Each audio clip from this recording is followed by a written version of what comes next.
Friends, welcome to our channel. ఈరోజు మన ఛానల్లో పందిరి చిక్కుడుకాయలతో ఊరగాయ ఎలా చేసుకోవాలో చూద్దాము. చాలా ఈజీగా సింపుల్గా ఉంటుందండి. మనం 1 year వరకు నిల్వ ఉంచుకోవచ్చు ఫ్రిడ్జ్లో పెట్టుకుంటే. దాన్ని ముందుగా నేను ఒక 1/4 kilo బాగా విత్తనాలు ఉండేవి తీసుకొని శుభ్రంగా కడుక్కొని అటు ఇటు పీస్ తీసేసుకున్నాను. తర్వాత అవి ఫ్రైకి సరిపడా ఆయిల్ వేసేసుకొని అలా డీప్ ఫ్రై చేసుకున్నానండి. అలా వాడిన దాకా మనము వాటిని ఫ్రై చేసుకోవాలి. తర్వాత పక్కకు పెట్టుకోవాలి. అదే ఆయిల్లో మనం 1 స్పూన్ జీలకర్ర, 1 స్పూన్ ఆవాలు, ఒక సగం తెల్లగడ్డ వేసేసుకొని ఎండుమిర్చి, కరివేపాకు అన్నీ వేసేసుకొని ఫ్రై చేసుకోవాలండి. అందులోనే మనము 1/4 kg చిక్కుడుకాయలకి మనం 50 grams వరకు చింతపండు వేసుకోవాలి.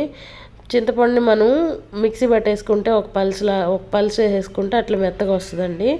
దాన్ని బాగా మనం ఒక 5 minutes వరకు కుక్ చేసుకొని పక్కన పెట్టుకోవాలి. తర్వాత మనం చిక్కుడుకాయలో ఒక 1/2 cup కారము, 1/4 cup సాల్ట్, ఒక 2 స్పూన్ల ఆవుపిండి, 1 స్పూన్ మెంతిపిండి వేసేసుకొని బాగా కలుపుకోవాలి. తర్వాత మనం పోపు పెట్టిన దాన్ని ఇందులో వేసేసుకొని కలిపేసుకోవాలండి.